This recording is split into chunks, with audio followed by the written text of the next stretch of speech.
क्या आपने कभी ध्यान दिया है कि मानवीय संबंधों में उतार चढ़ाव पाए जाते हैं? मित्रता कई बार बहुत ही आनंददायक होती है और कई बार नहीं भी होती। कई बार वे सुरक्षित होती हैं, कई बार नहीं होती।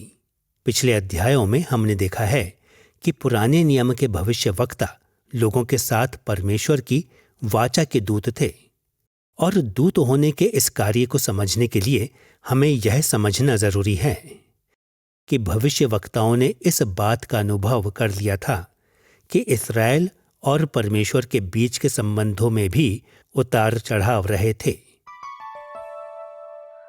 हमने इस अध्याय का शीर्षक दिया है वाचाओं के प्रभाव। इस अध्याय में हम 3 भिन्न भिन्न विषयों को देखेंगे। पहला, हम वाचा के आदर्शों को देखेंगे, और दूसरा, हम वाचाई दंड को जांचेंगे। जब लोग परमेश्वर के ईश्वरीय दंड के अधीन आए तो भविष्यवक्ताओं ने परमेश्वर की ओर से किस प्रकार कार्य किया। और फिर तीसरा, हम वाचा के आशीषों की ओर देखेंगे। परमेश्वर ने जो आशीषें अपने लोगों के लिए रखी थीं, भविष्यवक्ताओं ने उनके बारे में कैसे बात की। वाचाई जीवन के इन प्रभावों को समझना हमें पुराने नियम की भविष्यवाणी को समझने में और इसे कलीसिया और संसार के वर्तमान संदर्भ में किस प्रकार लागू करना है, इसे समझने में भी सहायता करेगा। क्या आपने कभी किसी विवाह में जाकर उन अद्भुत बातों को सुना है जो दूल्हा और दुल्हन एक दूसरे से कहते हैं? क्या यह सुनना अजीब नहीं होगा कि जब दूल्हा और दुल्हन अपने विवाह का आरंभ उन प्रतिज्ञाओं के साथ करें जो आदर्श नहीं है? क्या आप इसकी कल्पना कर सकते हैं जब दूल्हा दुल्हन से कहे, मैं तुम्हें अपनी पत्नी स्वीकार करता हूं, परंतु यह निभाना तब मुश्किल हो जाएगा जब तुम बीमार हो जाओगी? या आप किसी दुल्हन को दूल्हे से यह कहते हुए कल्पना कर सकते हो, मैं तुम्हें अपना पति स्वीकार करती हूं, परंतु तुम कभी हमें गरीब मत बना देना? हम यह सोचेंगे कि इस जोड़े में क्या गड़बड़ी थी जिन्होंने अपने विवाह के दिन एक दूसरे से इस प्रकार कहा, क्योंकि हम अपेक्षा करते हैं कि विवाह आदर्शों पर केंद्रित हो। यह एक ताजा संबंध है। यह एक ऐसा समय है जब बातें सब वैसी ही हैं जैसा उन्हें होना चाहिए था। हम सब आशा करते हैं कि यह जोड़ा उस समय आपस में कही बातों को याद रखे जब संबंध आदर्श था। पुराने नियम के भविष्यवक्ता जानते थे कि परमेश्वर और लोगों के बीच संबंध कुछ ऐसा ही था। वे समझ गए थे कि परमेश्वर और इस्राएल के बीच वाचाई संबंध में कुछ आदर्श पाए जाते थे। अब इस आदर्श संबंध को समझने के लिए हमें 2 विषयों को देखना होगा। पहला, आदर्श वाचा की आधारभूत संरचनाएं, और फिर दूसरा, भविष्यवाणीय सेवाएं, या फिर कि भविष्यवक्ता इन संरचनाओं पर किस प्रकार निर्भर थे। पिछले अध्यायों में हमने देखा कि पुराना नियम इस्राएल के साथ यहोवा की वाचाओं का वर्णन इस प्रकार करता है जैसे कि वे प्राचीन मध्य पूर्व की सुज़रैन वासल संधियों के प्रारूप के समान हों। पुराने नियम के समयों में महान सम्राट छोटे देशों के साथ संधियां या वाचाएं करते थे, और बाइबल कहती है कि यहोवा ने इस्राएल राष्ट्र के साथ ऐसी ही वाचा बांधी। जब सम्राटों ने पहली बार अपने वासल राष्ट्रों के साथ संधियां की तो उन्होंने कुछ ऐसे आदर्शों की घोषणा करने के साथ आरंभ किया जिन्होंने अपनी राजनीतिक व्यवस्थाओं के लिए आधारभूत संरचनाओं की रचना की। सुज़रैन वासल संधियों में कम से कम 2 तत्व हमेशा प्रकट होते हैं। पहली बात यह है, प्राचीन मध्य पूर्वी संधियों ने सदैव अपने वासल राष्ट्रों की ओर सम्राट की भलाई या उपकार की ही पुष्टि की। उन्होंने महान राजा के नाम की घोषणा की और एक ऐतिहासिक वर्णन को शुरू किया जिन्होंने लोगों के प्रति राजा द्वारा किए महान कार्यों का बखान किया। संधियां सदैव सम्राट की दया पर ही निर्भर थीं और सम्राट की ओर से दया का यह विषय वाचा के बाइबल के आदर्श के साथ भी मिलता है। बाइबल में प्रत्येक ईश्वरीय वाचा का केंद्र अपने लोगों के प्रति परमेश्वर की दया थी। वाचाओं के आदर्श में एक और तत्व है जिसे हमें कभी भूलना नहीं चाहिए, और वह है मानवीय जिम्मेदारी का तत्व। प्राचीन जगत में जिस प्रकार सुज़रैन वासल संधि में सम्राट के अधीन राष्ट्रों से वफादारी की मांग की जाती थी, उसी प्रकार पुराने नियम की प्रत्येक वाचा में परमेश्वर के लोगों से वफादारी की मांग की जाती थी। अब हमें हमेशा याद रखना है कि वफादारी की प्रतिक्रिया दैवीय दया की प्रतिक्रिया थी। लोगों ने परमेश्वर के समक्ष अपने ओहदे को अपने कार्यों के द्वारा नहीं पाया था। परमेश्वर ने अपने अनुग्रह के आधार पर वाचाओं को स्थापित किया था, परंतु बिना किसी अपवाद के वाचाओं के आदर्शों में मानवीय जिम्मेदारी सदैव सम्मिलित होती है, जो कि परमेश्वर के समक्ष वफादारी के साथ रहने की अपेक्षा है। इस बिंदु पर हमें यह सोचना चाहिए कि ये प्रत्येक आदर्श तत्व पुराने नियम की वाचा में किस प्रकार प्रवेश करते हैं। जिस प्रकार हमने पिछले अध्यायों में देखा है, पुराने नियम के भविष्यवक्ता समझ गए थे कि परमेश्वर ने वाचा के 5 संबंधों को स्थापित किया था। उसने आदम और नूह के माध्यम से संसार के सारे राष्ट्रों के साथ वाचा स्थापित की, और फिर उसने अब्राहम, मूसा और दाऊद के साथ वाचा बांधी, और इसके साथ साथ बंधुआई के बाद के दिनों में भविष्य की नई वाचा भी स्थापित की। आदम के साथ वाचा के बारे में एक क्षण सोचें। आदम के दिनों में परमेश्वर के उपकार उसमें प्रकट होते थे, जिसमें उसने मानव जाति के लिए संसार की रचना की थी। उसने एक ऐसी सृष्टि ली जो रहने के अयोग्य और अस्त व्यस्त थी, और उसे एक अद्भुत वाटिका का आकार दिया जिसमें मानव जाति को रहना था। जैसा कि हम उत्पत्ति अध्याय 1 पद 2 में पढ़ते हैं, और पृथ्वी बेडौल और सुनसान पड़ी थी, और गहरे जल के ऊपर अंधियारा था, तथा परमेश्वर का आत्मा जल के ऊपर मंडलाता था। तब परमेश्वर ने अपने स्वरूप के लिए एक स्वर्गलोक बनाया, और उस स्वर्गलोक में आदम और हव्वा को रख दिया। यह दया ही वह आधार थी जिस पर परमेश्वर ने हमारे सबसे पहले पूर्वजों आदम और हव्वा के साथ वाचा बांधी थी। इसके साथ साथ आदम के साथ वाचाई आदर्श में मानवीय जिम्मेदारी की भी आवश्यकता थी। परमेश्वर ने आदम को अदन के अद्भुत वाटिका में रखा, परंतु उसने तत्काल ही गंभीर नियम लागू कर दिए। उत्पत्ति अध्याय 2 पद 16 और 17 में हम इन शब्दों को पढ़ते हैं, तब यहोवा परमेश्वर ने आदम को यह आज्ञा दी कि तू वाटिका के सब वृक्षों का फल बिना खटके खा सकता है, पर भले या बुरे के ज्ञान का जो वृक्ष है उसका फल तू कभी ना खाना, क्योंकि जिस दिन तू उसका फल खाए उसी दिन अवश्य मर जाएगा। स्वर्गलोक में भी वाचाई आदर्श में केवल परमेश्वर की भलाई ही सम्मिलित नहीं थी, परंतु इसके साथ साथ मनुष्य जाति की जिम्मेदारी भी शामिल थी। यही बात नूह के साथ की गई वाचा में भी सही थी। एक ओर तो परमेश्वर ने नूह और उसके परिवार को विश्वव्यापी जल प्रलय से बचाया, जैसा कि उत्पत्ति अध्याय 6 पद 7 से 8 में लिखा है, तब यहोवा ने सोचा कि मैं मनुष्य को जिसकी मैंने सृष्टि की है पृथ्वी के ऊपर से मिटा दूंगा। क्या मनुष्य, क्या पशु, क्या रेंगने वाले जंतु, क्या आकाश के पक्षी, सबको मिटा दूंगा, क्योंकि मैं उनके बनाने से पछताता हूं।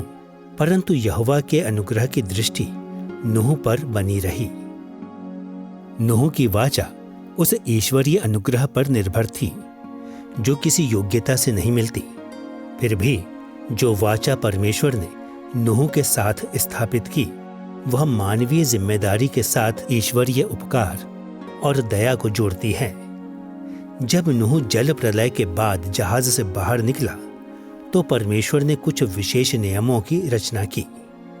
उत्पत्ति अध्याय 9 पद 7 में परमेश्वर ने नूह को उसकी आधारभूत मानवीय जिम्मेदारी के बारे में स्मरण करवाया।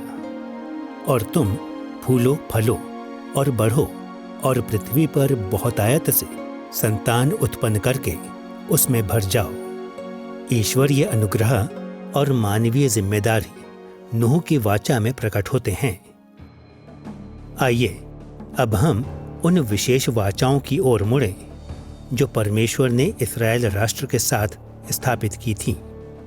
आप स्मरण करेंगे कि इस्राएल के साथ पहली वाचा पूर्वज अब्राहम के माध्यम से थी। इस वाचा में परमेश्वर का अनुग्रह प्रकट होता है, क्योंकि परमेश्वर ने इस परिवार को पृथ्वी के सभी परिवारों से अधिक आशीष देने के लिए चुना।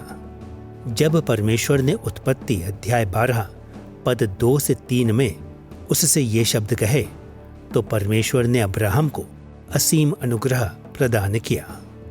और मैं तुझसे एक बड़ी जाति बनाऊंगा और तुझे आशीष दूंगा और तेरा नाम बड़ा करूंगा और तू आशीष का मूल होगा। और जो तुझे आशीर्वाद दे उन्हें मैं आशीष दूंगा, और जो तुझे कोसे उसे मैं शाप दूंगा। और भूमंडल के सारे कुल तेरे द्वारा आशीष पाएंगे। एक बार फिर वाचाई आदर्श में ईश्वरीय अनुग्रह केंद्रीय तत्व है। फिर भी मानवीय जिम्मेदारी भी अब्राहम की वाचा के आदर्श का अभिन्न अंग थी। पूर्वज अब्राहम की जिम्मेदारी कई अवसरों पर सामने आती है। उदाहरण के तौर पर उत्पत्ति अध्याय 17 पद 1 से 2 में परमेश्वर ये शब्द कहता है, मैं सर्वशक्तिमान ईश्वर हूं, मेरी उपस्थिति में चल और सिद्ध होता जा, और मैं तेरे साथ वाचा बांधूंगा और तेरे वंश को अत्यंत ही बढ़ाऊंगा। अब्राहम की वाचा में मानवीय जिम्मेदारी सम्मिलित थी। जब मूसा के साथ परमेश्वर की वाचा की बात आती है, तो आज अनेक मसीही उसे भ्रांतिपूर्ण तरीके से सोचते हैं। वे मानते हैं कि यह वाचा कार्यों पर केंद्रित थी, परंतु ऐसा नहीं था। और हम यह बात इस सत्य में पाते हैं कि 10 आज्ञाएं एक ऐसी ऐतिहासिक प्रस्तावना के साथ आरंभ होती हैं जो प्राचीन मध्य पूर्वी सुजेरियन संधियों की प्रस्तावनाओं से काफी मिलती जुलती थी। कोई भी वाचा मिलने से पहले निर्गमन अध्याय 20 पद 2 में हम ये वचन पढ़ते हैं, मैं तेरा परमेश्वर यहोवा हूं, जो तुझे दासत्व के घर अर्थात मिस्र देश से निकाल लाया है। परमेश्वर ने अपने लोगों से अपेक्षा की थी कि वे उसकी आज्ञा माने, परंतु यह उस दया के कार्य के आधार पर हो जिसमें उसने उन्हें मिस्र की भूमि से बाहर निकाला था। निसंदेह मानवीय जिम्मेदारी का दूसरा पहलू भी मूसा की वाचा में प्रकट होता है। निर्गमन अध्याय 19 पद 5 इस्राएल से इन वचनों को कहता है, मूसा के साथ की गई वाचा के आदर्श में ईश्वरीय अनुग्रह को मानवीय जिम्मेदारी के साथ जोड़ दिया गया था। अब दाऊद के साथ की गई राजकीय वाचा भी ईश्वरीय उपकार पर केंद्रित थी। दूसरा शमूएल अध्याय 7 पद 8 में परमेश्वर ने दाऊद से इस प्रकार बात की, मैंने तो तुझे भेड़शाला से और भेड़ बकरियों के पीछे पीछे फिरने से इस मनसा से बुला लिया कि तू मेरी प्रजा इस्राएल का प्रधान हो जाए। परमेश्वर ने दाऊद के परिवार को अपने लोगों के ऊपर स्थायी शासक के रूप में चुना, और यह उसने प्रेम के कारण किया, न कि दाऊद की किसी योग्यता के कारण। दाऊद का राज्य इसलिए स्थापित हुआ क्योंकि परमेश्वर उसके प्रति दयालु था। इसके साथ साथ परमेश्वर ने मानवीय विश्वास योग्यता की मांग के साथ दाऊद को दिए गए अनुग्रह को भी जोड़ा। सुनिए किस प्रकार भजन 89 पद 30 से 32 में विश्वास योग्यता की अपेक्षाओं को रखा गया है। यदि उसके अर्थात दाऊद वंश के लोग मेरी व्यवस्था को छोड़ें और मेरे नियमों के अनुसार ना चलें, यदि वे मेरी विधियों का उल्लंघन करें और मेरी आज्ञाओं को ना मानें, तो मैं उनके अपराध का दंड सोंटे से और उनके अधर्म का दंड कोड़ों से दूंगा।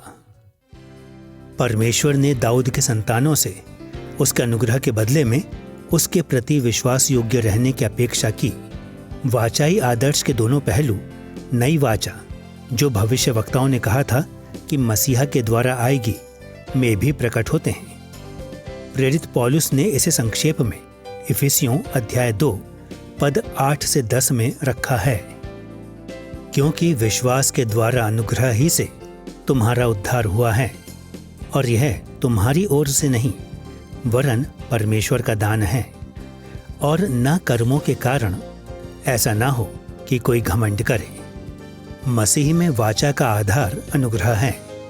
परंतु अब उन शब्दों को सुनिए जो पद 10 में आते हैं, क्योंकि हम उसके बनाए हुए हैं और मसीह यीशु में उन भले कामों के लिए सृजे गए जिन्हें परमेश्वर ने पहले से हमारे करने के लिए तैयार किया। नई वाचा के आदर्श में भले कार्यों की मानवीय जिम्मेदारी भी शामिल थी। इस बिंदु पर हमें हमारे दूसरे विषय की ओर मुड़ना चाहिए। भविष्यवक्ता इन वाचाई संरचनाओं पर किस प्रकार निर्भर थे। एक और भविष्यवक्ताओं ने परमेश्वर के लोगों को उस करुणा की याद दिलाई जो यहोवा ने उन पर की थी। इसके साथ साथ पुराने नियम के भविष्यवक्ताओं ने वाचा में मानवीय जिम्मेदारी पर बहुत अधिक ध्यान दिया। उन्हें परमेश्वर द्वारा बुलाया गया था कि वे लोगों के पास जाएं और वफादारी पूर्ण सेवा की मांग को स्मरण कराएं। हमें हमेशा यह याद रखना चाहिए कि भविष्यवक्ता जानते थे कि इस्राएल के दृष्टिगोचर समुदाय में विश्वासी और गैर विश्वासी दोनों थे, और इसी कारणवश उन्होंने वाचा में मानवीय जिम्मेदारी को जांचने वाले या प्रमाणित करने वाले आधार के रूप में देखा। वाचा के नियमों के प्रति लोगों के प्रत्युत्तर ने उनके हृदयों के सच्चे चरित्र को प्रकट किया। एक ओर तो दृष्टिगोचर समुदाय के भीतर के अविश्वासियों ने दर्शाया कि उनके पास उद्धार देने वाला विश्वास नहीं है, क्योंकि वे अपनी वाचाई जिम्मेदारियों से दूर हो गए हैं। वे उद्धार के लिए यहोवा पर भरोसा रखने में असफल हो गए हैं और उन्होंने उसके वफादार बने रहने से इनकार कर दिया है।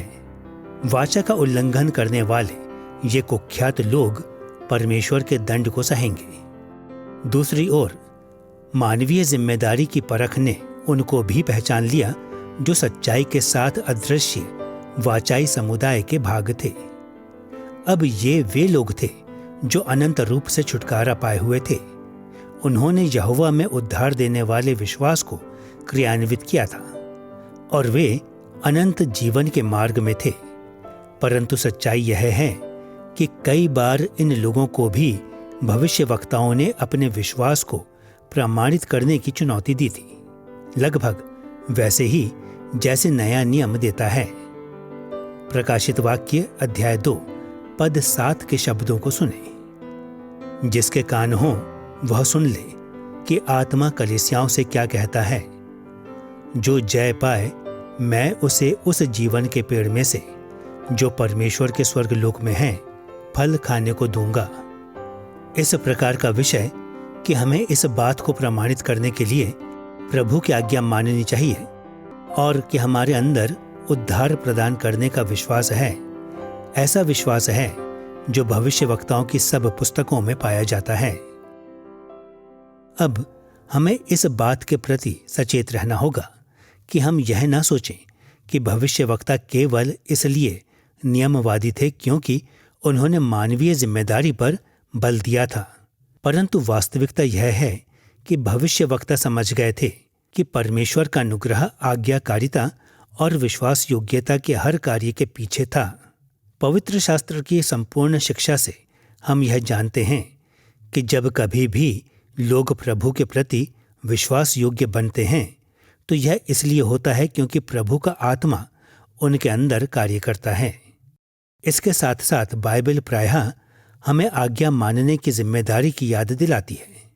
और क्योंकि भविष्यवक्ता जानते थे कि परमेश्वर का अनुग्रह आज्ञाकारिता के हर कार्य के पीछे था, वे कभी परमेश्वर के लोगों को आज्ञाकारिता और विश्वास योग्यता की बुलाहट देने से नहीं हिचकिचाए। वाचा के प्रभावों की हमारी जांच में अब तक हमने वाचाई आदर्श के 2 पहलुओं को देखा है। इस बिंदु पर हमें हमारे दूसरे विषय वाचाई दंड पर ध्यान देना चाहिए। वाचाई जीवन के वे प्रभाव कौन से थे जब परमेश्वर के लोग प्रभु की सेवा से दूर हो गए थे? पूरे संसार में मानवीय प्रशासन के अनेक प्रारूप हैं, परंतु हर मानवीय प्रशासन में एक बात अवश्य पाई जाती है। वे सब इस बात को मानते हैं कि उनके देश के लोग उनके सारे नियमों को नहीं मानेंगे और फलस्वरूप वे अपराध और सजा की प्रणाली को स्थापित करते हैं। इसी प्रकार की बात इस्राएल के साथ परमेश्वर की वाचा में भी पाई जाती थी। वह जानता था कि उसके लोग पापी हैं। वह जानता था कि वे उसके विरुद्ध बलवा करेंगे और इसलिए उसने अपने लोगों पर दंड की प्रणाली को स्थापित किया। दंड की इस प्रणाली में भविष्यवक्ताओं ने बहुत ही महत्वपूर्ण भूमिका अदा की। वे वाचा के संदेशवाहक थे। उन्होंने अपराधों को दर्शाया और उन्होंने दंड की चेतावनी भी दी, जो परमेश्वर उन्हें तब देगा जब लोग उसकी वाचा का उल्लंघन करेंगे।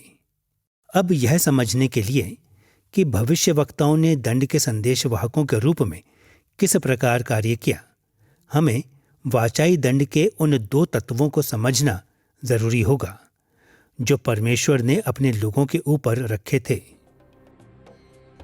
पहला, हम दंड के उन प्रकारों को खोजेंगे जिनकी घोषणा भविष्यवक्ताओं ने की थी, और दूसरा, हम उस प्रक्रिया को जांचेंगे जो इन दंड के कार्यों में प्रयोग की जाएगी।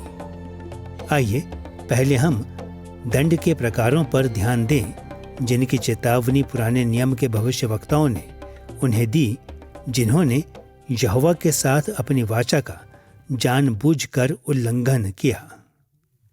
यह अनुभव करना बहुत ही महत्वपूर्ण है कि पुराने नियम के भविष्यवक्ताओं ने दंड के उन प्रकारों का आविष्कार नहीं किया था जिनकी चेतावनी उन्होंने दी थी। इसके विपरीत परमेश्वर के लोगों को जैसे दंड की अपेक्षा करनी चाहिए, उसकी सूची के लिए उन्होंने पुराने नियम के वचनों को देखा। भविष्यवक्ताओं की शब्दावली दर्शाती है कि वे प्रायः उन अनुच्छेदों पर निर्भर रहे जो मूसा की पुस्तकों में पाए जाते हैं। ऐसे 5 अनुच्छेद हैं जिन्होंने भविष्यवक्ताओं की अगुवाई की कि वे दंड के उन प्रकारों की सूची बनाएं जो परमेश्वर के लोगों को दिए जा सकते हैं। व्यवस्था विवरण अध्याय 4 पद 25 से 28, व्यवस्था विवरण अध्याय 28 पद 15 से 68, व्यवस्था विवरण अध्याय 29 पद 16 से 29 और व्यवस्था विवरण अध्याय 32 पद 15 से 43, और अंत में लेव व्यवस्था अध्याय 26 पद 14 से 39 ने भविष्यवक्ताओं को वह सब जानकारी प्रदान की जब उन्होंने दंड के उन प्रकारों को समझने का प्रयास किया जो परमेश्वर अपने लोगों को देगा। इन अनुच्छेदों में इतनी सामग्री है कि उन्हें सारगर्भित करके समझना कठिन है कि वे क्या कह रहे हैं, परंतु यह कहना सुरक्षित है कि मूसा ने यह अनुच्छेद राष्ट्र को आश्वस्त करने के लिए लिखे कि वाचाई दंड की 2 आधारभूत श्रेणियां थीं। वाचाई दंड का पहला प्रकार है कि परमेश्वर निरंतर रूप से किए जाने वाले पाप का प्रत्युत्तर प्रकृति में दंड के साथ देगा। परमेश्वर प्राकृतिक जगत में अपनी आशीषों को हटाने की चेतावनी देता है ताकि यह संसार परमेश्वर के लोगों के लिए प्रतिकूल हो जाए। आपको याद होगा कि परमेश्वर इस्राएल को ऐसी भूमि में लेकर आया था जहां दूध और मधु की धाराएं बहती थीं। प्रतिज्ञा की भूमि की प्राकृतिक दशा परमेश्वर के लोगों के लिए एक बहुत बड़ी आशीष बनने वाली थी। परंतु भविष्यवक्ताओं ने चेतावनी दी कि जब इस्राएल विद्रोह करेगा तो परमेश्वर इस आशीष को दंड में बदल देगा। अब किस प्रकार के प्राकृतिक दंड दृष्टिगोचर वाचाई समुदाय के विरुद्ध आएंगे? व्यवस्था विवरण अध्याय 4, 28, 29 और 32 एवं इसके साथ साथ लेव्य व्यवस्था अध्याय 26 परमेश्वर के लोगों के विरुद्ध प्राकृतिक दंड के कम से कम 6 बड़े प्रकारों की सूची प्रदान करते हैं। पहला, मूसा की पुस्तकों के यह अध्याय हमें बताते हैं कि परमेश्वर किसी समय इस्राएल की भूमि पर सूखा भेजेगा। यह सूखा भूमि को सुखा देगा, जिससे लोग बहुत अधिक कष्ट झेलेंगे और वहां महामारी फैलेगी। अकाल भी आएंगे, जिससे लोगों के पास भोजन भी नहीं होगा। यह तब होगा जब वे जानबूझकर प्रभु के विरुद्ध विद्रोह करेंगे। और बीमारियां उनके ऊपर आएंगी। वे ज्वर और फोड़े और गांठों और अन्य बीमारियों को सहेंगे। जंगली जानवर मानव जीवन के लिए खतरा बन जाएंगे और लोगों की संख्या कम हो जाएगी।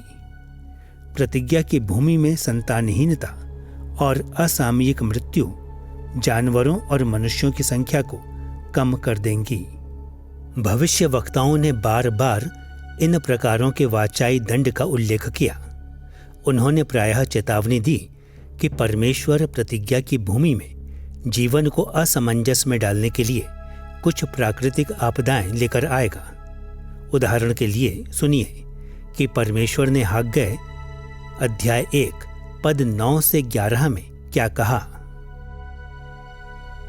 मेरा भवन उजाड़ पड़ा है और तुम में से प्रत्येक अपने अपने घर को दौड़ा चला जाता है।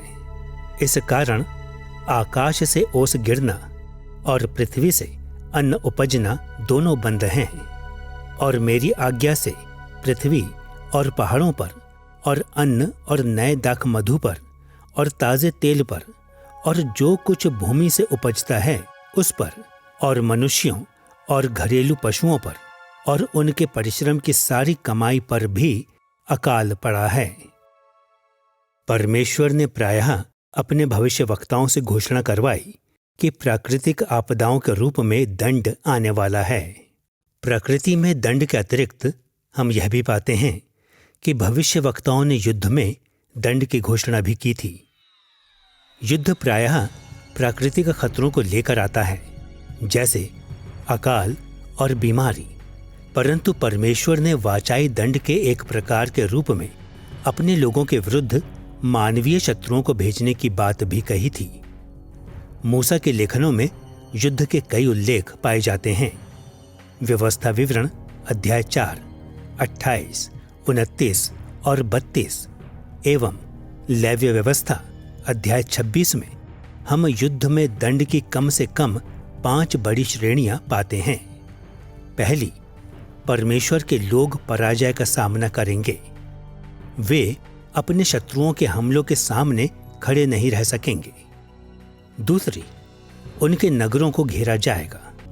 नगर उनके शत्रुओं द्वारा घेरा जाएगा और उनके निवासी कष्ट सहेंगे। फिर उनके शत्रु उनके नगरों पर कब्जा कर लेंगे। परमेश्वर के लोगों के शत्रु प्रतिज्ञा की भूमि में आ जाएंगे और उस पर अधिकार कर लेंगे। युद्ध में मृत्यु और विनाश एक अन्य वाचाई श्राप है, क्योंकि परमेश्वर के अनेक लोग उनके शत्रुओं के हाथों मारे जाएंगे। और अंत में सबसे बदतर श्राप, परमेश्वर कहता है कि उसके लोगों को बंदी बना लिया जाएगा और बंधुआई में अन्य राष्ट्रों में तितर बितर कर दिया जाएगा। बार बार भविष्यवक्ताओं ने न केवल यह घोषणा की कि परमेश्वर के लोग उनके शत्रुओं के द्वारा पराजित किए जाएंगे, बल्कि उन्होंने यह भी चेतावनी दी कि प्रतिज्ञा की भूमि से वे बंधुआई में भी ले जाए जाएंगे। उदाहरण के रूप में भविष्यवक्ता मीका ने चिताया था कि यहूदी धर्म को मानने वाले अनेक लोग प्रतिज्ञा की भूमि से बंधुआई में ले जाए जाएंगे। मीका अध्याय 1 पद 16 में हम बंधुआई के इन शब्दों को पढ़ सकते हैं। अपने दुलारे लड़कों के लिए अपना केश कटवा कर सिर मुंडा, वरन अपना पूरा सिर गिद्ध के समान गंजा कर दे, क्योंकि वे बंदी होकर तेरे पास से चले गए हैं। दंड और युद्ध की ऐसी चेतावनियां पुराने नियम के सारे भविष्यवक्ताओं में प्रकट होती है। अतः हम देखते हैं कि पुराने नियम के भविष्यवक्ताओं ने वाचाई दंड के 2 आधारभूत प्रकारों की घोषणा की, प्राकृतिक आपदाएं और युद्ध। आइए अब हम उस प्रक्रिया की ओर देखते हैं जिसके बारे में परमेश्वर ने कहा कि उसका उपयोग वह अपने लोगों को इस प्रकार के दंड देने में करेगा। भविष्यवक्ताओं ने दंड के किन प्रक्रियाओं की अपेक्षा की थी? भविष्यवक्ताओं ने दंड की प्रक्रिया मुख्य रूप से लेव्य व्यवस्था अध्याय 26 पद 14 से 39 से सीखी थी। इस अनुच्छेद में मूसा ने दंड का वर्णन इस प्रकार किया था जैसे कि वह एक लंबे समय तक चलता है और वह एक निश्चित प्रारूप का अनुसरण करता है। जब हम इस अनुच्छेद का आकलन करते हैं तो हम कम से कम 3 सिद्धांतों को पाएंगे जो उस तरीके को संचालित करेगा जिसके अंतर्गत ये दंड आएंगे। परमेश्वर धैर्य दिखाएगा, परंतु दंड की कठोरता और अधिक बढ़ जाएगी और इस प्रकार के दंड का एक विशेष अंत भी होगा। आइए पहले हम ईश्वरीय धैर्य के बारे में सोचें। लेव्य व्यवस्था अध्याय 26 पद 14 से 39 इसे स्पष्ट करती है कि परमेश्वर अपने लोगों के प्रति बहुत धैर्य रखता है जब वे पाप करते हैं। परमेश्वर महसूस करता है कि उसके लोग बलवा करेंगे और पश्चाताप ना करते हुए हठी हो जाएंगे। अतः इस अनुच्छेद में मूसा दर्शाता है कि परमेश्वर अपने लोगों के प्रति बहुत धैर्यवान रहेगा। लेव्य व्यवस्था अध्याय 26 को 5 मुख्य भागों में विभाजित किया जा सकता है। पद 14 से 17, पद 18 से 20, पद 21 से 22, पद 23 से 26 और पद 27 से 39। ये सारे खंड परमेश्वर द्वारा यह कहते हुए आरंभ होते हैं, यदि तुम मेरी ना सुनोगे। और फिर वह बताता है कि वह दंड के रूप में इस्राएल के साथ क्या करेगा। यदि तुम मेरी ना सुनोगे को फिर से बताना दर्शाता है कि परमेश्वर अपने लोगों को पश्चाताप करने के अनेक अवसर देने के द्वारा उनके साथ धैर्य रखने की चाहत रखता है। परमेश्वर के द्वारा धैर्य रखने का एक संक्षिप्त वर्णन पुराने नियम की भविष्यवाणी में प्रकट होता है। योएल भविष्यवक्ता ने परमेश्वर के धैर्य के बारे में योएल अध्याय 2 में बात की जब उसने लोगों को पश्चाताप करने की बुलाहट दी। अध्याय 2 पद 13 में उसने इस्राएल से ये शब्द कहे, अपने वस्त्र नहीं अपने मन ही को फाड़कर अपने परमेश्वर यहोवा की ओर फिरो, क्योंकि वह अनुग्रहकारी, दयालु, विलंब से क्रोध करने वाला, करुणा निधान और दुख देकर पछताने हारा है। भविष्यवक्ता पूरी निष्ठा के साथ वाचाई दंड में विश्वास करते थे, परंतु वे यह भी मानते थे कि यहोवा अपने लोगों के प्रति बहुत धैर्य रखता है। लेव्य व्यवस्था अध्याय 26 में वाचाई दंड का पहला सिद्धांत यह है कि परमेश्वर धैर्य रखेगा, परंतु इसके साथ साथ दूसरा सिद्धांत भी है। परमेश्वर के वाचाई दंड फिर और अधिक गंभीरता के साथ आएंगे। जिस प्रकार लेव्य व्यवस्था अध्याय 26 के 5 खंड हमें बताते हैं कि परमेश्वर धैर्यवान है, वे हमें यह भी बताते हैं कि परमेश्वर अपने दंड की गंभीरता को बढ़ा देगा। पद 18, 21, 24 और 28 में परमेश्वर इस तरह से अपने लोगों को चेतावनी देता है, अगर वे उसके प्रति बलवा करते रहे तो वह उन पर 7 गुना अधिक दंड लाएगा। लेव्य व्यवस्था अध्याय 26 का यह पहलू हमें बताता है कि वाचाई दंड भिन्न स्तरों में आता है। कई बार भविष्यवक्ताओं ने तुलनात्मक रूप से छोटे दंड की चेतावनी दी और फिर बाद में उन्होंने किसी बड़े दंड के आने की चेतावनी भी दी। उदाहरण के तौर पर हम यशायाह की पुस्तक अध्याय 38 पद 1 में एक छोटे दंड के बारे में पढ़ते हैं।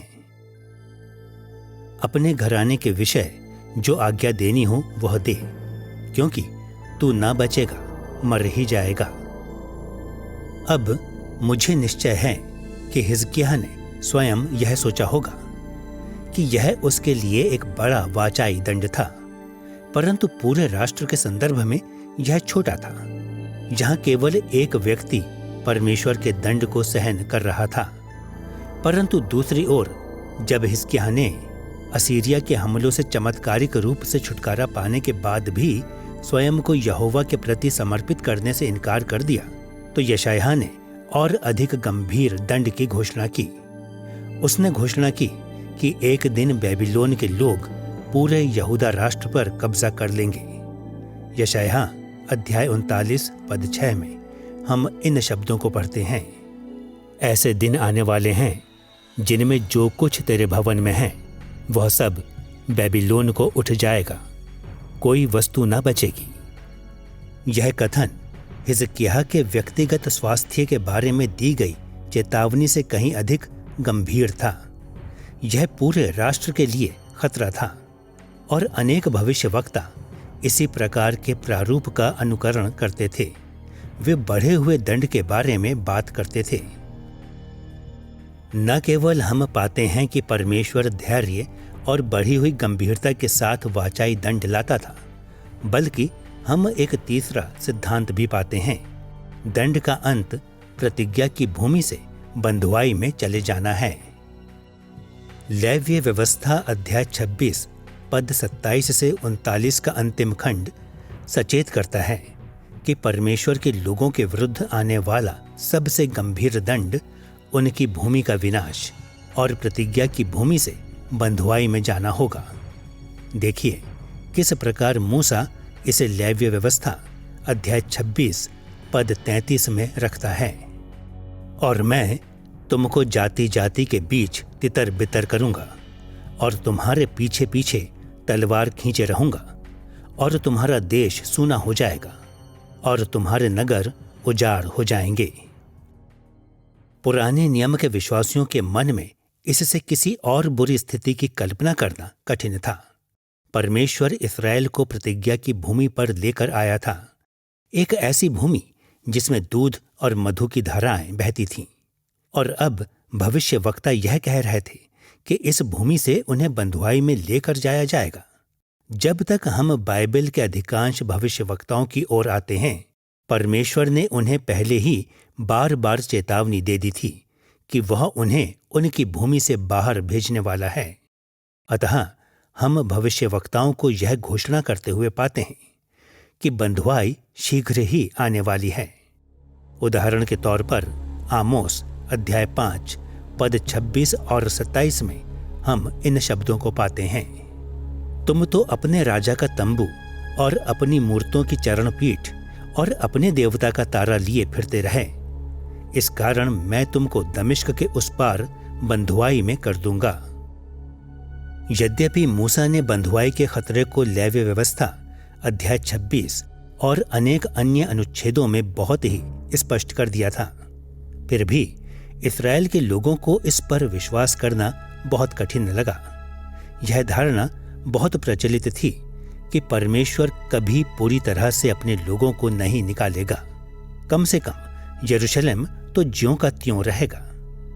लोग यह भूल चुके थे कि यहोवा के साथ उनकी वाचा में मानवीय जिम्मेदारी भी निहित थी, और इसी कारण यरूशलेम की सुरक्षा के अंतिम वर्षों में भी यिर्मयाह को यह घोषणा करनी पड़ी कि नगर और मंदिर का विनाश होने वाला है।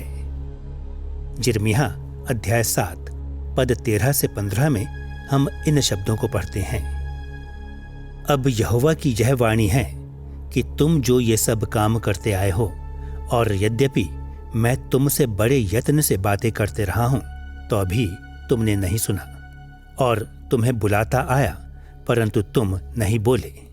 इसलिए यह भवन जो मेरा कहलाता है, जिस पर तुम भरोसा रखते हो, और यह स्थान जो मैंने तुमको और तुम्हारे पूर्वजों को दिया था, इसकी दशा मैं शीलोह की सी कर दूंगा। और जैसा मैंने तुम्हारे सब भाइयों को अर्थात सारे अप्रेमियों को अपने सामने से दूर कर दिया है, वैसा ही तुमको भी दूर कर दूंगा।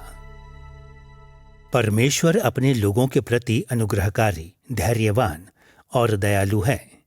उसे क्रोधित करने में बहुत समय लगता है, परंतु उसे क्रोधित किया जा सकता है। अतः हम पाते हैं कि परमेश्वर अपने लोगों को दंड देता है, परंतु यह धैर्यपूर्ण और दया से भरा दंड होता है जो वो अपने लोगों पर लाता है। वाचाओं के प्रभावों पर आधारित इस अध्याय में अब तक हमने वाचाई आदर्श और वाचाई दंड देखा है। हमारे विचार विमर्श में आइए अब हम तीसरे घटक को देखें, वाचाई आशीषें। परमेश्वर किस तरह अपनी आशीषें अपने लोगों पर उंडेलता है। क्या कभी आपकी ऐसी मित्रता किसी से रही है जहां दूसरा व्यक्ति आपको कभी छोड़ता नहीं? शायद आप कहीं दूर जगह पर चले गए और पत्र फिर भी आते रहें, चाहे आप उनका जवाब देना भूल गए हों, या फिर जब फोन आते हों और आप इसी मित्र को पाते हों। ऐसे मित्र होना अच्छी बात है जो आपके पूरे जीवन भर आपके साथ रहे। यहोवा और इस्राएल के साथ उसके संबंध में यही बात थी। भविष्यवक्ता जानते थे कि परमेश्वर अपने लोगों को कड़ा दंड देगा, परंतु वे यह भी जानते थे और इस बात की घोषणा करते थे कि परमेश्वर अपने वाचाई लोगों को कभी छोड़ेगा नहीं। वाचाई जीवन के इस पहलू को देखने के लिए हमें दो बातों पर ध्यान देना होगा, ठीक वैसे ही जैसे हमने दंड के विषय में किया था। पहले हम वाचाई आशीष के प्रकारों को देखेंगे और फिर हम वाचाई आशीष की प्रक्रिया को देखेंगे। आशीषें लोगों को तब मिलती हैं जब वे परमेश्वर के प्रति विश्वास योग्य होने का प्रयत्न करते हैं। निसंदेह परमेश्वर अपने लोगों से सिद्ध होने की अपेक्षा नहीं करता, परंतु वह यह अपेक्षा अवश्य करता है कि वे पूरी निष्ठा के साथ उसे खोजें और उसके प्रति बलवा ना करें। जब वाचा के लोग इस प्रकार विश्वास योग्य रहते हैं तो परमेश्वर उन्हें भरपूरी से आशीष देता है। आशीष की पहली श्रेणी प्रकृति में आशीष है। जिस प्रकार मूसा ने प्रकृति में दंड की बात कही थी, उसी प्रकार उसने उन आशीषों के बारे में बात भी की जो प्रकृति के क्षेत्र में आएंगी। मूसा ने इस्राएल के समक्ष प्रकट किया कि परमेश्वर ने प्रकृति से जुड़ी अनेक आशीषें देने का वादा किया था यदि वे विश्वास योग्यता के साथ उसकी सेवा करें। व्यवस्था विवरण अध्याय 4, 28, 30 और लेव व्यवस्था अध्याय 26 में कम से कम 4 रूपों में इस प्रकार के उद्देश्य प्रकट होते हैं। पहला, मूसा ने भरपूर कृषि के बारे में बात की थी। यदि लोग प्रभु के प्रति विश्वास योग्य रहेंगे तो खेत फसलों से भरे रहेंगे। वह पशुधन में बढ़ोतरी की बात भी करता है। यदि लोग विश्वास योग्यता के साथ प्रभु की सेवा करेंगे तो उनके जानवरों की संख्या में भी बढ़ोतरी होगी।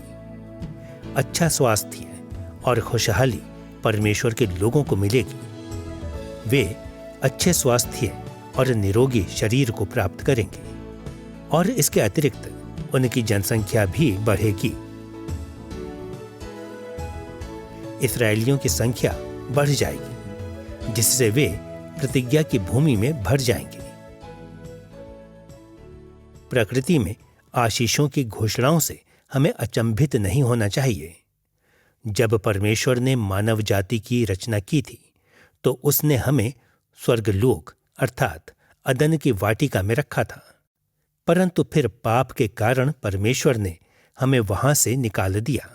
जब परमेश्वर के वाचाई लोग उसके प्रति विश्वास योग्य रहते हैं तो वह उन्हें आशीषें और प्रकृति की आशीषें देने की प्रतिज्ञा देता है ताकि वे उन बातों का अनुभव कर सकें जो परमेश्वर चाहता था कि उनके पास आरंभ से ही हो। पुराने नियम के भविष्यवक्ताओं ने कई रूपों में प्राकृतिक संपदा की आशीष के बारे में बात की। योएल अध्याय 2 पद 22 और 23 में हम पढ़ते हैं, हे मैदान के पशुओं, मत डरो, क्योंकि जंगल में चराई उगेगी और वृक्ष फलने लगेंगे। अंजीर का वृक्ष और दाखलता अपना अपना बल दिखाने लगेंगी। हे सिय्योनियों, तुम अपने परमेश्वर यहोवा के कारण मगन हो और आनंद करो, क्योंकि तुम्हारे लिए वह वर्षा अर्थात बरसात की पहली वर्षा बहुतायत से देगा और पहले के समान अगली और पिछली वर्षा को भी बरसाएगा। लगभग इसी प्रकार जकरयाह ने अनुमान लगाया कि वे उसके दिनों में परमेश्वर की आशीषों को देखेंगे जब वे प्रभु की आज्ञा मानेंगे। जकरयाह अध्याय 8 पद 12 ये शब्द कहते हैं, क्योंकि अब शांति के समय की उपज अर्थात दाखलता फला करेंगी, पृथ्वी अपनी उपज उपजाया करेगी और आकाश से ओस गिरा करेगी। यद्यपि वाचाई आशीषों का पहला प्रकार प्राकृतिक संपदा पर केंद्रित है, एक दूसरे प्रकार की श्रेणी बार बार भविष्यवक्ताओं में प्रकट होती है और यह है युद्ध में आशीष। जिस प्रकार वाचा के लोगों ने उस समय पराजय का अनुभव किया जब वे परमेश्वर के दंड के अधीन थे, उसी प्रकार उन्होंने तब विजय और शांति का अनुभव किया जब वे वाचा के आशीषों में पाए जाते थे। व्यवस्था विवरण अध्याय 4 28 30 और लेव्य व्यवस्था अध्याय 26 में यह कम से कम 4 प्रकार से प्रकट होता है। पहला, मूसा परमेश्वर के लोगों से कहता है कि वे अपने शत्रुओं को हराएंगे, परंतु इससे भी बढ़कर युद्ध का अंत होगा। दूसरे राष्ट्रों से शत्रुता समाप्त होगी और हर प्रकार के विनाश से राहत मिलेगी और निसंदेह उन सब बंदियों की रिहाई होगी जिन्हें प्रतिज्ञा की भूमि से बाहर ले जाया गया था। पुराने नियम के भविष्यवक्ताओं ने प्रायः युद्ध में इस प्रकार की आशीषों के बारे में बात की थी। सुनिए किस प्रकार आमोस ने इस्राएल राष्ट्र के लिए सैन्य सफलता के एक अच्छे भविष्य के बारे में बात की थी। आमोस अध्याय 9 पद 11 से 12 में उसने बंधुआई के पश्चात के समय के बारे में इन शब्दों को कहा था, उस समय मैं दाऊद की गिरी हुई झोपड़ी को खड़ा करूंगा और उसके बाड़े के नाकों को सुधारूंगा और उसके खंडहरों को फिर बनाऊंगा और जैसा वह प्राचीन काल से था उसको वैसा ही बना दूंगा, जिससे वे बचे हुए एदोमियों को वरन सब अन्य जातियों को जो मेरी कहलाती हैं अपने अधिकार में ले। यहोवा जो यह काम पूरा करता है उसकी यही वाणी है। शत्रुता और मुश्किलों भरे संसार में भविष्यवक्ता आमोस ने घोषणा की कि दाऊद का घराना सारे दुष्ट शत्रुओं पर विजय प्राप्त करेगा और लगभग उसी प्रकार मीका ने अध्याय 4 पद 3 में घोषणा की थी कि इन विजयों के फलस्वरूप एक बड़ी शांति उत्पन्न होगी। वह बहुत देशों के लोगों का न्याय करेगा और दूर दूर तक की सामर्थी जातियों के झगड़ों को मिटाएगा। सो वे अपनी तलवारें पीटकर हल्के फाल और अपने भालों से हंसियां बनाएंगे। तब एक जाति दूसरी जाति के विरुद्ध तलवार फिर न चलाएगी। अतः हम इन अनुच्छेदों से देख सकते हैं कि भविष्यवक्ताओं ने स्वयं को परमेश्वर के अनुग्रह और आशीषों की ओर बनाए रखा। यद्यपि भविष्यवक्ताओं के पास दंड और पाप के बारे में कहने के लिए बहुत कुछ नकारात्मक था, फिर भी भविष्यवक्ताओं ने यह भी कहा कि पश्चाताप और सच्चाई प्रकृति और युद्ध में महान आशीषों को प्रदान करेगी। जैसा कि हमने उन आशीषों के प्रकारों को देख लिया है जो परमेश्वर अपने लोगों को प्रदान करेगा, अब हमें उन प्रक्रियाओं पर भी ध्यान देना चाहिए जिनके माध्यम से यह आशीषें आएंगी। जिस प्रकार दंड की एक प्रक्रिया थी, उसी प्रकार आशीष की भी एक प्रक्रिया है। कम से कम 3 ऐसे सिद्धांत हैं जो ईश्वरीय आशीष की प्रक्रिया को संचालित करते हैं। पहला, आशीषें अनुग्रह के द्वारा आती हैं और फिर आशीषें अनेक स्तरों में आती हैं और कि परमेश्वर की आशीषों का एक अंत होता है। प्रायः आधुनिक मसीहियों को यह भ्रम रहता है कि पुराने नियम में लोगों ने अपने उद्धार को या परमेश्वर के समक्ष अपनी धार्मिकता को स्वयं अर्जित किया है, परंतु सत्य से बढ़कर कुछ नहीं होता। भविष्यवक्ताओं ने कार्यों के द्वारा लोगों को उद्धार का मार्ग नहीं दिखाया था। उन्होंने लोगों को पश्चाताप करने और परमेश्वर की दया को खोजने की बुलाहट दी। होशे अध्याय 14 पद 1 से 2 में हम इन शब्दों को पढ़ते हैं। हे इस्राएल, अपने परमेश्वर यहोवा के पास लौट आ, क्योंकि तूने अपने अधर्म के कारण ठोकर खाई है। उससे कह, सब अधर्म दूर कर, अनुग्रह से हमको ग्रहण कर, तब हम धन्यवाद रूपी बलि चढ़ाएंगे। ध्यान दीजिए कि होशे ने यह नहीं कहा था कि उसके पाठकों को कठिन मेहनत करके परमेश्वर की आशीषों को प्राप्त करना चाहिए। इसके विपरीत इस्राएल के विश्वास योग्य लोग जानते थे कि केवल परमेश्वर से मिलने वाली दया ही आशीषों को लेकर आएगी। उन्होंने मानवीय योग्यता के आधार पर नहीं, बल्कि वाचाई आशीष के आधार पर क्षमा को पाने का प्रयास किया। दूसरा सिद्धांत जो वाचाई आशीषों को संचालित करता है वह यह है कि वे भिन्न भिन्न स्तरों में आती हैं। जिस प्रकार दंड अलग अलग स्तरों में आए, उसी प्रकार हम छोटी और बड़ी आशीषों के बारे में बात कर सकते हैं। पैमाने के निचले स्तर पर पुराने नियम के भविष्यवक्ताओं ने परमेश्वर से तुलनात्मक रूप से कम स्तर की दया के बारे में बात की। उदाहरण के तौर पर जैसे यशायाह ने हिजकिय्याह को बताया कि वह बीमार होने वाला और मरने वाला है, वैसे ही उसने राजा से एक छोटी आशीष की घोषणा भी की थी जब उसने उसे बताया कि परमेश्वर उसे जीवित रहने देगा। यशायाह अध्याय 38 पद 5 में परमेश्वर ने कहा, जाकर हिजकिय्याह से कह कि तेरे मूल पुरुष दाऊद का परमेश्वर यहोवा यूं कहता है, मैंने तेरी प्रार्थना सुनी और तेरे आंसू देखे हैं। सुन, मैं तेरी आयु 15 वर्ष और बढ़ा दूंगा। काफी भविष्यवाणियां इन व्यक्तिगत आशीषों पर केंद्रित थीं, परंतु अनेक बार भविष्यवक्ताओं ने अपना ध्यान उन महान राष्ट्रीय आशीषों की ओर भी दिया जो परमेश्वर अपने लोगों को प्रदान करेगा। उदाहरण के तौर पर 701 ईसा पूर्व में असीरियों ने यहूदा पर आक्रमण किया और यरूशलेम के फाटकों तक पहुंच गए थे। यशायाह अध्याय 37 पद 34 और 35 में भविष्यवक्ता ने स्पष्ट रूप से घोषणा की कि परमेश्वर इस बड़ी पराजय से उन्हें कब छुड़ाएगा। जिस मार्ग से वह आया है उसी से वह लौट भी जाएगा और इस नगर में प्रवेश न करने पाएगा। यहोवा की यही वाणी है, क्योंकि मैं अपने निमित्त और अपने दास दाऊद के निमित्त इस नगर की रक्षा करके उसे बचाऊंगा। यह परमेश्वर के लोगों के लिए एक बड़ी आशीष थी, क्योंकि उनका अस्तित्व ही खतरे में था और परमेश्वर ने कहा था कि वह उन्हें युद्ध में विजय की आशीष देगा। जब हम पुराना नियम पढ़ते हैं तो हमें छोटी और बड़ी दोनों प्रकार की आशीषों के प्रति सचेत रहना चाहिए, जिनकी घोषणा परमेश्वर ने अपने वाचाई लोगों से की थी।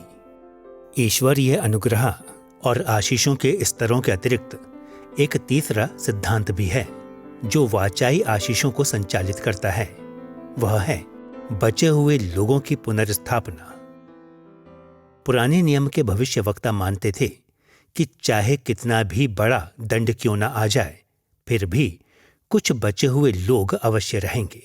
अब ये बचे हुए लोग बहुत बड़ी संख्या में भी हो सकते हैं या फिर बहुत ही कम संख्या में भी हो सकते हैं, और यह इस बात पर निर्भर करता है कि लोग किस प्रकार प्रत्युत्तर देते हैं।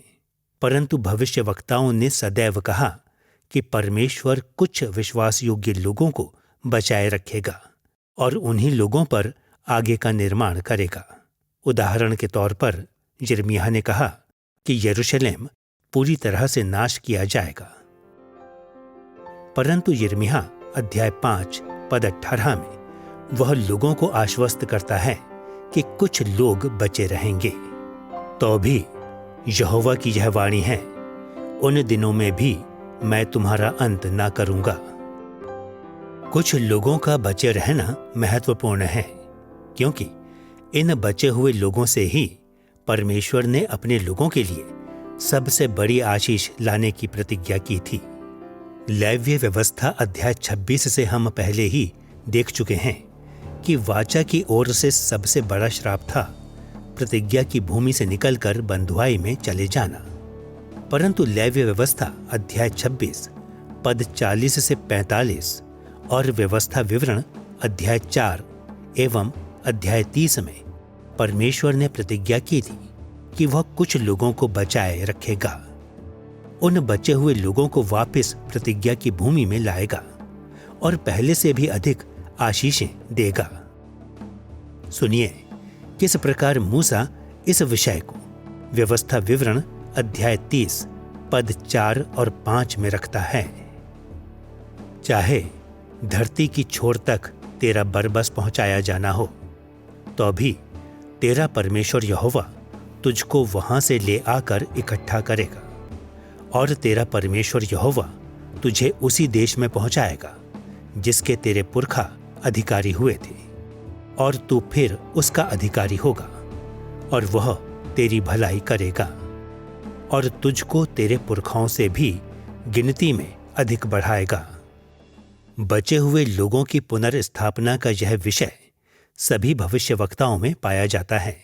उदाहरण के तौर पर यिर्मयाह ने सिखाया था कि बंधुआई के बाद परमेश्वर अपने बचे हुए लोगों को प्रकृति की बड़ी आशीषें देगा।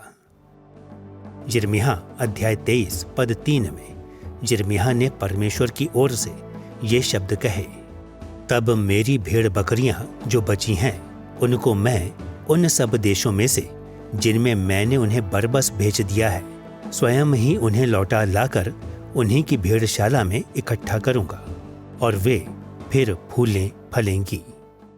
लगभग इसी प्रकार बंधुआई के बाद बचे हुए लोग युद्ध में भी एक बड़ी आशीष प्राप्त करेंगे। भविष्यवक्ता योएल ने सिखाया था कि जब परमेश्वर के लोग वापस आएंगे तो ये बचे हुए लोग एक बड़ी विजय और लंबी शांति का अनुभव करेंगे। योएल अध्याय 3 पद 9 में हम इन शब्दों को पढ़ते हैं, जाति जाति में यह प्रचार करो, युद्ध की तैयारी करो, अपने शूरवीरों को उभारो, सब योद्धा निकट आकर लड़ने को चढ़ें। परंतु फिर अध्याय 3 पद 17 में हम इस्राएल की विजय के बारे में पढ़ते हैं, इस प्रकार तुम जानोगे कि यहोवा जो अपने पवित्र पर्वत सिय्योन पर वास किए रहता है वही हमारा परमेश्वर है, और यरूशलेम पवित्र ठहरेगा और परदेशी उसमें होकर फिर ना जाने पाएंगे। योएल ने युद्ध में एक ऐसी बड़ी विजय के बारे में बात की जो इस्राएल को सर्वदा के लिए सुरक्षित बना देगी।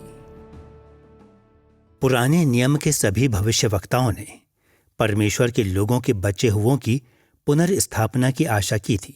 परमेश्वर ने प्रतिज्ञा की थी कि बंधुआई के बड़े दंड के बावजूद बचे हुए लोग पुनर्स्थापना की एक बड़ी आशीष को प्राप्त करेंगे।